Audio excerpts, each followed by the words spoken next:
ताज़ा हालात news live में मैं सैयद नवीद अंजुम आपका एक बार फिर से खुशामदीद कहता हूं। आप देख रहे हैं ताज़ा हालात न्यूज़ लाइव। देगलूर शहर के अहम खबरें देखिए। ताज़ा हालात न्यूज़ लाइव में मैं सैयद नवीद अंजुम आपका तहे दिल से स्वागत करता हूं और आप देख रहे हैं ताज़ा हालात न्यूज़ लाइव। नांदेड़ नहीं बल्कि मराठवाड़े की एक अहम शख्सियत, समाजवादी विचार के मालिक सदाशिवराव पाटिल साहब का इंतकाल की इत्तला देगलूर शहर में दौड़ी। देगलूर में एक गम की लहर दौड़ गई। मरहूम देगलूर से काफ़ी मोहब्बत रखते थे। उनके चाहने वाले हमारे नुमाइंदे ताज़ा हालात को अपना ताज़ेती बयान यानी शोक संदेश दे रहे हैं। आदरणीय सदाशिवराव पाटील यांचं दुःखद निधन झालं ही बातमी ऐकून धक्का बसला। नांदेड जिल्ह्यातले समाजवादीची जी परंपरा आहे किंवा मराठवाड्यातली जी परंपरा आहे त्याच्यातले एक मोठा नेता आम्ही गमावलेलो आहोत। त्याबद्दल मला अतीव दुःख होतं। त्यांच्या आत्म्याला शांती मिळो हीच या प्रसंगी माझी त्यांना शांती मिळो अशी ईश्वरचरणी प्रार्थना करतो। जिला नांदेड़ के मशहूर समाजवादी नेता सदाशिवराव पाटिल का देहांत की इत्तला सुनकर बड़ा अफसोस हुआ।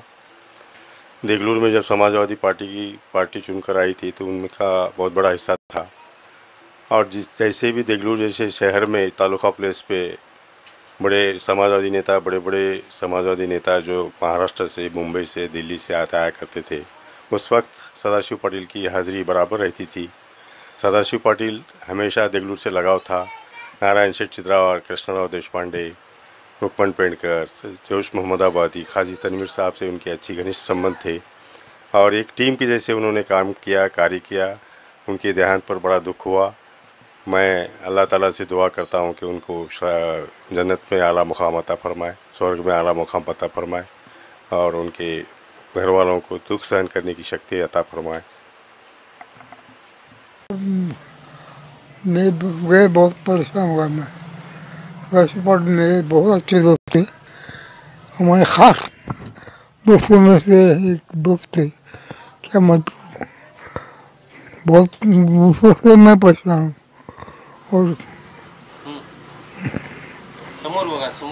बहुत बेहतरीन आदमी थे, बहुत जाबाज और हमारे सही ईमानदार आदमी सदाशिव पाटिल। उनके साथ में मिलने का नहीं। तुम्हारे पिताजी के बाद वही आदमी आई सर, दोस्त के बाद वही हमको बहुत याद आ रहा है। और ये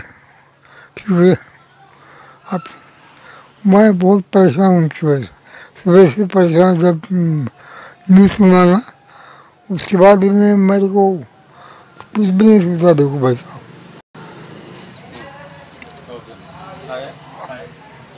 सदाशिव पटेल के देहांत का समाचार सुनकर बहुत दिली दुख हुआ, बहुत अफसोस हुआ।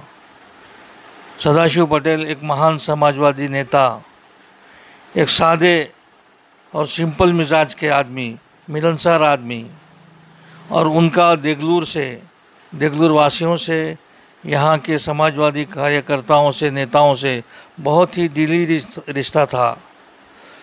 सदाशिव पटेल एक ऐसी शख्सियत थे जिनको भुलाना नामुमकिन है और जिनके देहांत से समाजवादी लोगों का, समाजवादी विचारसरणी का एक नहीं भरे जैसा बहुत बड़ा नुकसान हुआ है।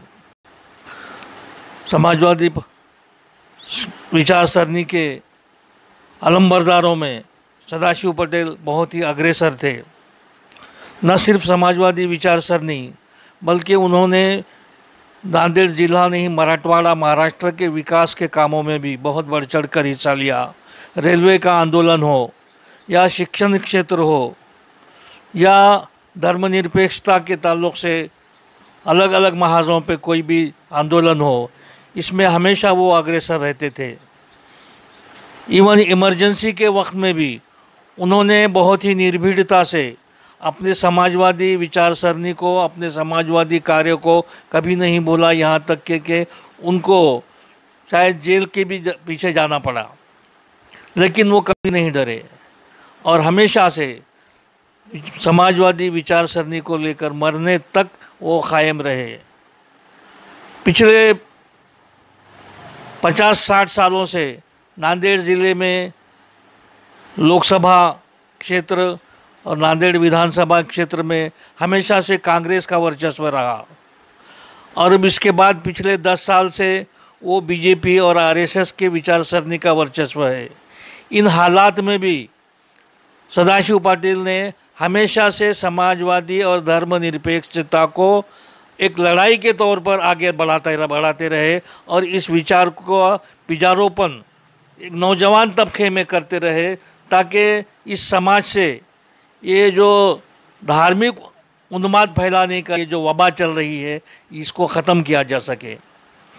लिहाजा सदाशिव पटेल की इस ऐसे वक्त में उनकी मौत जो है वो इस समाज के लिए, हमारे ख़ास करके हमारे नांदेड़ ज़िले के लिए एक बहुत बड़ा नुकसान है जो कभी नहीं भरा जा सकता और हमारे लिए वो एक मार्गदर्शक थे।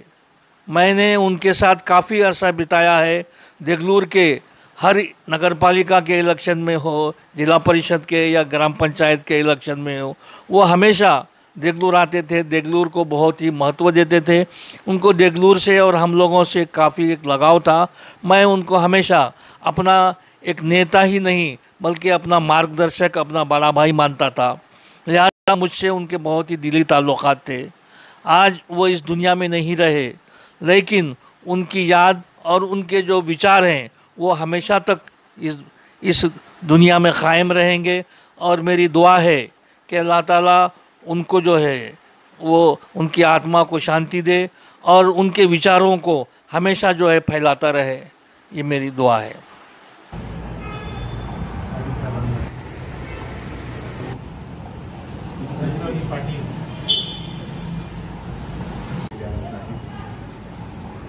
आमचे मित्र तुले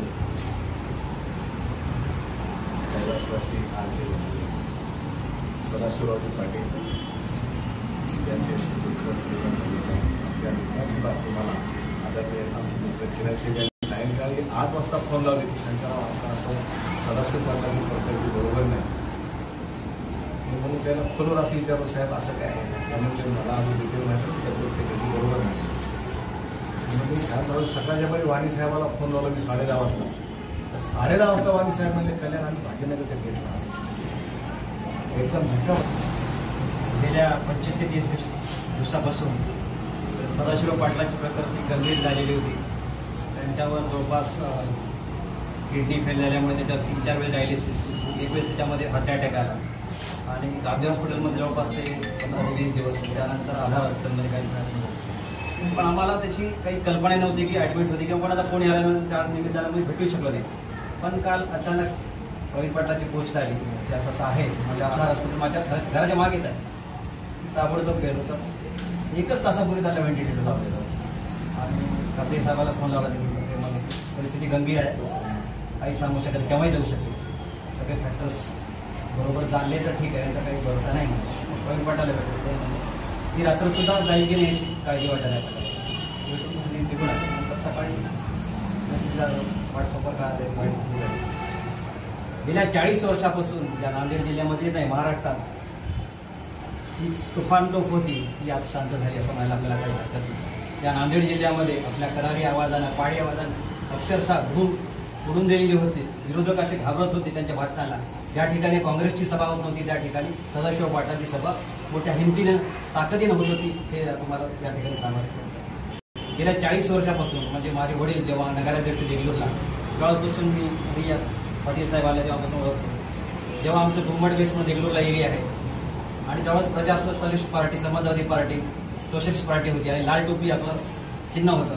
तर हजारोच्या संख्येने लाल टोपी घातलेले लोक अक्षरशः मिरवणूक केल्याने चिन्ह वडाचं झाड होतं, गाडीमध्ये वडाचं झाड उभं करून त्यामध्ये मिरवणूक काढतात। सदाशिव पाटील त्या मिरवणुकीला दरवेळेस देत होते, नगरपालिकेच्या निवडणुका असून ग्रामपंचायतची असो, जिल्हा परिषद असो, कारण आपल्या अनेक निवडणुका आपण देगलूर तालुक्यामध्ये त्यावर एक गड होता आपला देगलूर आणि बिलोली समाजवादी पार्टीला. काँग्रेस एवढा प्रभाव्य पूर्ण देशामध्ये असताना सुद्धा महाराष्ट्रामध्ये कुठं पिंपरीमध्ये आले तारे म्हणून म्हणत होते, तसे देगलूर, उदगीर, मुखेड, बिलोली असे आपल्याला त्यावेळेस वाटत होते. आणि त्यामध्ये केंद्रामध्ये सदाशिव पाटलामुळे एक ऊर्जा निर्माण झाली होती.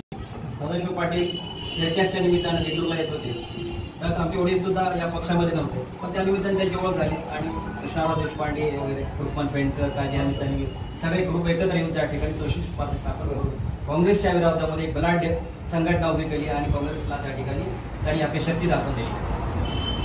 अनेक जनता दलाच्या सोशलिस्ट पार्टी केल्यानंतर जनता पार्टीमध्ये सुद्धा मी त्यांचं काम बघितलं, जनता दलामध्ये काम बघितलं. परवापर्यंत म्हणजे त्याची प्रकृती चांगली नसताना शेतकऱ्याला आपण पेन्शन द्यावं म्हणून आपण मागणी केलेली होती. कलेक्टर ऑफिससमोर आम्ही बसलेलो होतो, तब्येत चांगली नव्हती, तर बाजूला खुर्ची टाकून बसलो, तर ती त्या ठिकाणी तर त्याला खूप आवड होती. फक्त आणायची व्यवस्था नाना करत होता. नाना सांगत होता मी घेऊन येतो, तुम्ही कार्यक्रमाला या करा.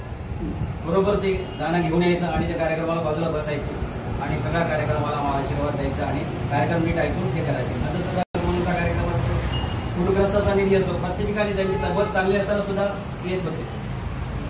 आज या देशामध्ये एक विचित्र परिस्थिती निर्माण झालेली आहे, सगळीकडे अराजकता पसरलेली आहे. अशा वेळेस सदाशिव पाटलासारख्या नेतृत्वाची गरज आपल्या सर्वांना आहे. पण वय खूप झालेलं होतं आणि वयाप्रमाणे ते सुद्धा ते प्रत्येक वेळेस संघर्ष करत आहे. कॉलेजच्या कार्यक्रमाच्या निमित्तानं सुद्धा आम्ही कॉलेजमध्ये नेहमी जात होतो, त्या ठिकाणी सुद्धा ते हजर राहत असत आणि वेगवेगळ्या पद्धतीनं मार्गदर्शन करत. कॉलेजच्या विद्यार्थ्यांना त्यांचं भाषण खूप आवडत असतं, प्रत्येक विद्यार्थ्यांचं भाषण ऐकून प्रेरणा घेऊन काम करत होतं. असा एक थोर व्यक्तिमत्व आज आपल्यामधून गेलेले आहेत. त्यांचा आदर्श, त्यांचा विचार ही पुढे नेणं हीच आपली खरी श्रद्धांजली मला वाटते या ठिकाणी असेल.